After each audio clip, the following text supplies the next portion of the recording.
చాలా సమస్యలు ఉన్నాయి ఆ ప్రాజెక్టులో. మామూలు సమస్యలు కాదు. ల్యాండ్ ఎక్విజిషన్ సమస్యలు, కాంట్రాక్టర్ లిటిగేషన్, దారిలో రైట్ మెయిన్ కెనాల్లో లిటిగేషన్, ఇవన్నీ కూడా 1 by 1 అన్నీ అధిగమిస్తూ వచ్చాం.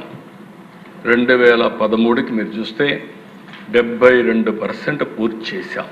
19కి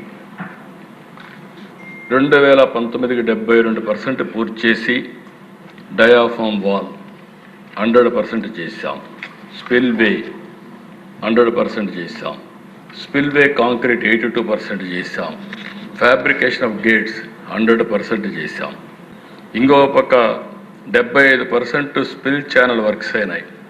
70% కాఫర్ డ్యామ్ వర్క్స్ అన్ని పూర్తయినాయి. 80% అది పవర్ హౌస్ ఎక్స్క్లేవేషన్ వర్క్స్ అన్ని పూర్తయినాయి. ఆర్ఎంసి 100% చేసి 88% ఎర్త్ వర్క్, లైనింగ్ అన్నీ కూడా మనం పూర్తి చేసి స్ట్రక్చర్స్ అన్ని పూర్తి చేసాం. అదే మరి ఎల్ఎంసి 91% పూర్తి చేసి ఎర్త్ వర్క్ 70%, లైనింగ్ 56% పూర్తి చేశాం.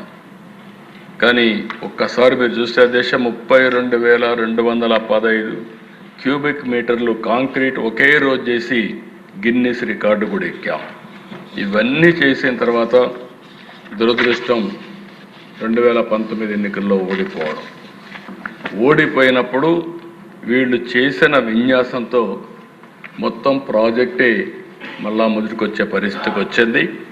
ఆ రోజు మీరు చూస్తే 19-24 దిశ మొత్తం వీడు ఖర్చు పెట్టింది సివిల్ వర్క్స్ పైన 3.84%, ల్యాండ్ ఎక్విజిషన్ ఆర్ఆర్ పైన 3.88%.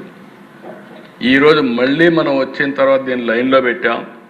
ఈరోజు గర్వంగా చెప్తున్నా 86.1% సివిల్ వర్క్స్ పూర్తయినాయి. R&R కూడా పూర్తి చేస్తున్నాం. 2027 డిసెంబర్ నాటికి పూర్తి చేసి జాతికి అంకితం చేసే బాధ్యత ఈ ప్రభుత్వం తీసుకుంటాం.